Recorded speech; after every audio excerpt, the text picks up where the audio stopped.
próximo passo é persistir com o espírito de jogo limpo. Todos acham que esse tema é óbvio, porém o que eu comento dentro da filosofia Kyocera são os seguintes. A Kyocera exerce com orgulho suas atividades comerciais com base no espírito de jogo limpo, ou seja, na honestidade e na justiça. Portanto, a Kyocera abomina a ideia de fazer o uso de qualquer meio ou de praticar atos de pequenas contravenções ou falsificação de números sob a justificativa de se conseguir ganhos. No mundo esportivo, a razão de sentir uma emoção agradável ao assistir a um jogo sem infração de regras e faltas é por este se basear no espírito de jogo limpo. Portanto, quem quer que seja, deve, com coragem, apontar fraudes ou algo que contradiga o princípio da empresa, para que nosso ambiente de trabalho seja sempre saudável, pleno de vitalidade. É preciso que cada um de nós seja um atleta íntegro e, ao mesmo tempo, ter a mesma visão rigorosa de um árbitro. A filosofia Inamori é o resultado da investigação cuidadosa sobre o que é correto enquanto ser humano. Em outras palavras, é o espírito que tem na raiz o lema executar corretamente o que é correto enquanto ser humano. Apesar de haver em nossa filosofia o item persistir com o espírito do jogo limpo, sempre transmitir com convicção que a própria filosofia é a pregação desse espírito. O jogo limpo, qual cito, possui o significado de ser justo e correto. Sempre preguei que se deve respeitar a imparcialidade e posicionar no centro da disciplina das empresas o preceito persistir de modo irrepreensível no que seja correto. Em suma, está determinantemente proibida a prática do incorreto, e isso deve ser respeitado com afinco por todos, desde o presidente da empresa até os funcionários recém-admitidos. A permeação do espírito de jogo limpo na empresa é o mais importante, porque quando dizemos vamos persistir em executar o correto, todos concordam. Contudo, com o passar do tempo, esse sentimento tende a perder força, e quando alguém vem com a conversa de ganho fácil, o coração balança, achando que um pequeno deslize não faria mal a ninguém.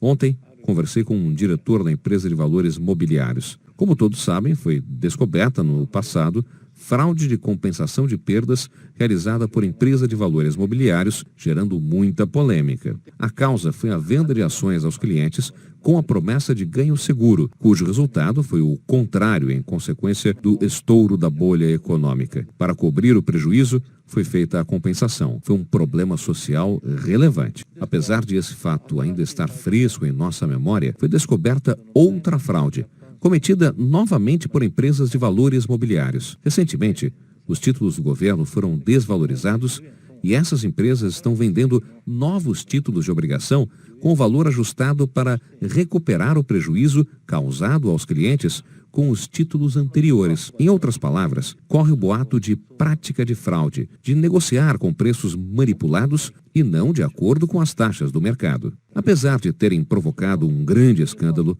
há apenas 3 ou 4 anos, com a reposição de perdas, estão repetindo novamente as mesmas fraudes. Desta vez, o produto envolvido é título público e não mais ações privadas, mas o mecanismo é o mesmo. As empresas de títulos de valores mobiliários praticam essas fraudes com o pretexto de preservar a lucratividade dos clientes. Tal prática certamente chamará a atenção dos clientes, aumentando o seu movimento, o que, quando visto pelas concorrentes, provocará ciúmes e, por conseguinte, as induzirá a cometerem as mesmas práticas, para evitar que somente algumas empresas levem vantagem. São práticas que, com apenas um pouco de esperteza, sem muito esforço, agrada aos clientes e, por conseguinte, proporciona crescimento da empresa. Por isso, quando uma pratica, as demais empresas de títulos de valores mobiliários querem fazer o mesmo.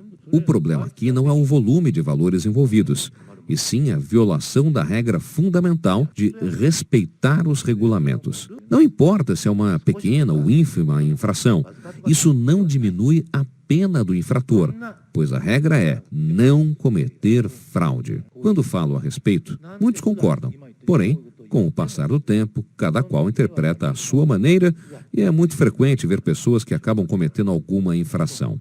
Por esta razão, é necessário expor claramente, tanto interna como externamente, a forma com a qual a sua empresa irá trabalhar, colocando no centro da disciplina da empresa o espírito de respeito à justiça. Ao mesmo tempo, elaborar um regulamento que pregue o que não deve ser feito para ser seguido com disciplina.